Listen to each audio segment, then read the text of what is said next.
நிரஞ்சன் குமார் என்ற ஒரு பத்திரிகையாளன் என்ற போர்வையில் ஊடுருவி இருக்கக்கூடிய ஒரு அறிவாலய கொத்தடிமை நாய் டெல்லியில் இருந்து கொண்டு எடப்பாடி பழனிசாமி அவர்கள் அமித்ஷாவை சந்தித்து விட்டு கார்ல வந்துகிட்டு இருக்கிறாரு. அப்ப அவர் முகத்தை துடைக்கிறாரு. அந்த 2 செகண்ட் கிளிப்ப ஸ்லோ மோஷன்ல போட்டு முகத்தை மூடிக்கிட்டு போறாரு.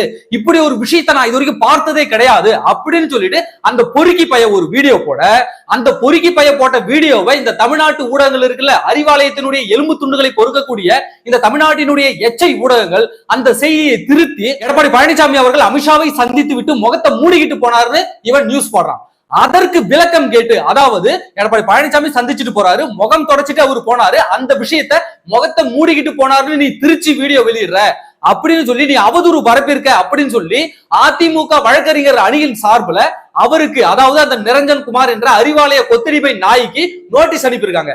அந்த நோட்டீஸுக்கு எங்கேயோ கடந்த இந்த சென்னை பிரஸ் கிளப்ல இருப்பானுங்கல்ல அந்த பொறுக்கி பயலுங்க, நாங்களெல்லாம் ஊடகவாதிகள், நாங்களெல்லாம் பத்திரிகைக்காரர்கள் அப்படின்னு சொல்லிட்டு அறிவாலயத்தினுடைய கக்குசை கழுவக்கூடிய அந்த ஊடக பொறுக்கிகள் நேத்து என்ன ஒரு கண்டன அறிக்கை விட்டுருக்கானுங்கனாக்க, அதிமுக தரப்பு வக்கீல் நோட்டீஸ் அனுப்புவதன் மூலமாக அந்த நிரஞ்சன் குமாரை மிரட்டுது அப்படின்னு சொல்லி அதை நாங்கள் கண்டிக்கிறோம் அப்படின்னு சொல்லி அந்த பத்திரிகையாளர் மன்றம் ஒரு எக்ஸ் வலைதளத்துல ஒரு ட்வீட்டை போடுறான். நான் என்ன கேட்கிறேன்னாக்க, அவரு ஒரு அவதூறு பரப்புறாரு நிரஞ்சன் குமார், அதற்கு விளக்கம் கேட்டு அதிமுக தரப்புல வக்கீல் நோட்டீஸ் அனுப்பப்படுகிறது.